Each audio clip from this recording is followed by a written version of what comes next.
ଚାଉଳ ଏବଂ ମୂଳାର ଏଇ ଖାଦ୍ୟଟି ଖୁବ୍ ଶୀଘ୍ର ବନେଇକି ରେଡି ହେଇଯାଏ। 5 ରୁ 10 ମିନିଟ୍ ଲାଗେ ଆକୁ ବନେଇବାକୁ।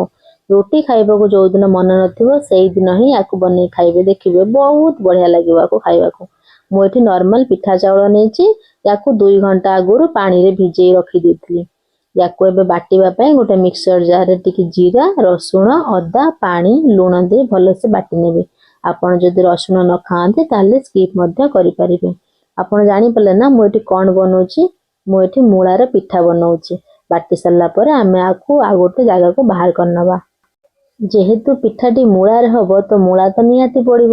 ତ ମୁଁ ଏଠି 3ଟା ମୂଳା ଧୋଇ ଧାଇ ଆଗରୁ ରଖିଦେଲି। ତାକୁ ଭଲସେ କୋରି ନେବି। ଯଦି ଆପଣ ନ କୋରି ଭଲସେ କାଟି ପାରିବେ ସରୁ ସରୁ କରି ତାହେଲେ ଆପଣ କାଟି ମଧ୍ୟ ପାରିବେ। ଶୀତ ଦିନେ ମୂଳା ଟିକେ ଭଲସେ ମିଳିଯାଏ। ଆଉ ସବୁ ଲୋକଙ୍କ ପାଇଁ ନିହାତି ଦରକାର ସବୁ ପରିବା ସବୁ ଫଳ ଖାଇବାକୁ।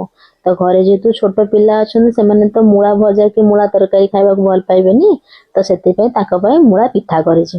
ଆପଣ ବି ଘରେ ଏମିତି ବନେଇ ପିଲାଙ୍କୁ ଖୁଆନ୍ତୁ, ଦେଖିବେ ସେମାନେ ଖୁବ୍ ଭଲ ପାଇବେ ଖାଇବାକୁ।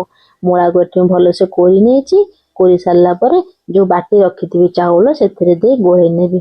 ବେଶୀ ପାଣି ରଖିବେନି, ଆଣଟାକୁ ପୁରା ଏମିତି ରଖିବେ। ୟା ପାଇଁ ଗୋଟେ ମୁଁ ସ୍ପେଶାଲ ଚଟଣିଟେ କରିଛି, ସେଟା ହଉଛି ମୂଳା ଚଟଣି। ତା ପାଇଁ ମୁଁ ଧଣିଆ ପତ୍ର ଏଠି ଟିକେ ନେଇଛି, ରସୁଣ, କଞ୍ଚା ଲଙ୍କା, ଟମାଟୋ, ଆମ୍ବ ଅଦା, ଗୋଟେ ବଡ ମୂଳାଟେ ନେଇଛି। ମୂଳାକୁ ଧୋଇ ଧାଇ ଛୋଟ ଛୋଟ ପିସ୍ କରି ଏଥିରେ କାଟି ଦେଇଛି। ତେନ୍ତୁଳି ଟିକେ, ଜିରା ଟିକେ, ଲୁଣ ଟିକେ, ପାଣି ଜମା ବି ଦେବେନି ଏଥିରେ। ଆଉ ଯୋଉ ଚଟଣି କରିବେ ତାକୁ ଟିକେ ଖଦଡା ରଖିବେ, ଦେଲେ ଖାଇବାକୁ ଭଲ ଲାଗିବ।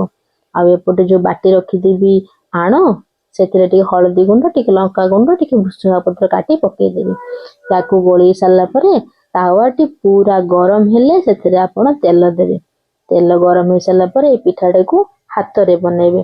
ଯଦି ଆପଣ ହାତରେ ନ ବନେଇ ପାରୁଛନ୍ତି ତାହେଲେ ଚାମଚ ମାଧ୍ୟମରେ ବନେଇ ପାରିବେ।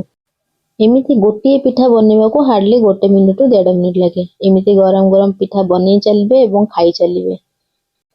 ଯୋଉମାନେ ମୂଳା ଖାଆନ୍ତିନି ସେମାନଙ୍କୁ ନ ଜଣେଇ ଥରେ ଏଇ ପିଠା ଖାଇବାକୁ ଦେବେ, ଦେଖିବେ ସେମାନେ ବି ଜାଣିପାରିବେନି ଏଇ ପିଠା କୋଉଥିରୁ ତିଆରି ହେଇଛି।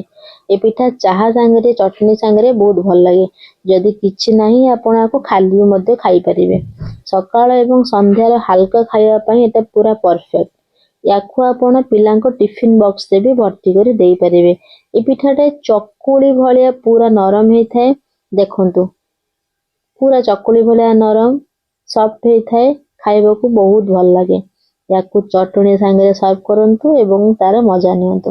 ଭିଡିଓଟି ଭଲ ଲାଗିଥିଲେ ମୋ ଚ୍ୟାନେଲକୁ ସବସ୍କ୍ରାଇବ ନିହାତି କରିବେ।